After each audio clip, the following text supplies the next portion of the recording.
This memorization thing is very simple. It's as simple as dirt. It really is. Each one of you knows your name without thinking. You know your address without thinking. You know your birthday without, because you've gone over it over. And the key to memorization is just constant repetition. Mind, Character, and Personality, Volume 2, page 601, paragraph 4, Ellen White writes, that which at first seems difficult, by constant repetition grows easy, and right thoughts and actions become habitual. This is a powerful statement. By constant practice, right thoughts and right actions become habitual. But she says, constant repetition. And I have discovered that to be absolutely true.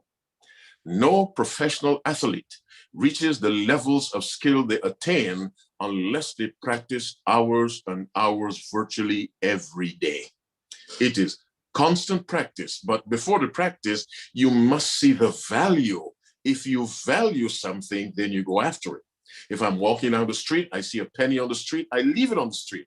If I see a $10 bill, I stop traffic and I pick it up because it has value. When we value the word, we make time for the word. We commit ourselves to the things we value. And many of us, not with any malice or forethought, we don't value the word of God.